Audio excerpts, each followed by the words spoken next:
Rise FC के audition में आज आपने भाग लिया है, तो क्या कहना चाहेंगे? ये मेरा सौभाग्य की बात है कि जो अल्मोड़ा स्टूडेंट्स यूनियन का तरफ से जो आज यहाँ पर ओपन सेशन ओपन मीटिंग किया गया है, ये अच्छा बात है क्योंकि हमारे छात्र छात्राएं केवल देश में नहीं विदेश में भी फैले हुए हैं। उनका सुख दुख का ख्याल रखना, उनका कहीं असुविधा उसको ख्याल रखना और उनका होकर के लड़ाई करने के लिए जो अल्मोड़ा स्टूडेंट्स यूनियन ये सबसे अच्छा पहल है, जिसका 1967 से शुरुआत हुआ है। तो मैं इसका आगे का आज में तो ओपन सेशन और विगत दिनों में भी अच्छा काम किया है, अभी भी अच्छा काम कर रहा है, पर आगे भी अच्छा काम करे इसके लिए मेरा उनके लिए शुभकामना है। और साथ ही साथ यहाँ पर जैसे कि आप हमारे एमएलए साहब ने कहा कि जो बोडो भाषा जो भाषा है इसको यदि न्यू एजुकेशन पॉलिसी में एक सब्जेक्ट के रूप में यदि देश भर में चालू किया जाए तो निश्चित रूप से उसमें बोडो समाज का इतिहास भारतवासी के सामने और जो हमारे बोडो समाज के भी जो अभी न्यू जनरेशन है उनको बहुत ऐसा चीजें मालूम नहीं है, तो वो भी उनके सामने उभर करके आएगा। और मैंने जब विधायक था उस समय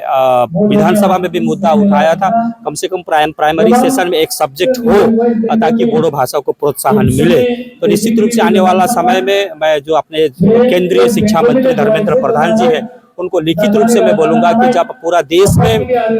बोडो ये नेशनल एजुकेशन पॉलिसी चालू होगा तो उसमें बोडो भाषा का भी एक सब्जेक्ट हो, इसके लिए मैं लिखित रूप से जानकारी मैंने उनको दूंगा। और ये केवल लिख करके देना है बड़ा बात नहीं, उनको मैं फॉलो अप भी करूंगा। और मेरा अच्छा दोस्त है जयंत बसुमती मतारी जी जो कि कोकराझाड़ से सांसद भी है, हम दोनों साथी आपस में यदि हम लोग मिल करके तालमेल करके प्रयास करेंगे ये तो निश्चित रूप से जब न्यू एजुकेशन पॉलिसी चालू होगा तो उसमें एक सब्जेक्ट बोडो का भी चालू होगा, यह मेरा पूर्ण विश्वास है। बोडो लोग के साथ कैसा रिश्ता है? मेरा बोडो लोगों के साथ में आज से नहीं, मैं 25 साल से मैं जब से होश संभाला हूँ मेरा तो यहाँ सबसे ज्यादा आना जाना था। और जगह में मेरा ज्यादा छेकामारी में आना जाना था और उधर नरसिंहपुर था, इधर कालचिनी था और बहुत अच्छा दोस्त भी है। तो निश्चित रूप से मेरा एक मैंने घर का परिवार जैसे यहाँ रिश्ता है। मैं बोला कि मेरा हेड सर था, हेड सर के घर में आना जाना खाना पीना और छेकामारी में जो भी कार्यक्रम होता था, चाहे बर्थडे हो शादी हो किसी का देहांत हो जाना, मैं सभी के यहाँ पर उपस्थित होता था। मैंने कहा अभी जगदीश सर का देहांत हो गया, रविचरण सर का देहांत हो गया, लेकिन अभी हमारे मेरा हेड सर सुरेंद्र सर है, आदिर सर है, रजनी सर है, तो सबसे मेरा बहुत मैंने घरेलू रिश्ता, वो भी मुझको अपना बेटा की तरह मानते थे, मैं भी उनको अपना गार्जियन पिता के समान मानता था। और आज भी अच्छा रिलेशन है, आशा करते आने वाला समय में अपना जो संपर्क है और मजबूत होगा और ये मजबूती आने वाला समय के लिए अपना जो ट्राइबल फैमिली है उसके लिए लाभदायक है।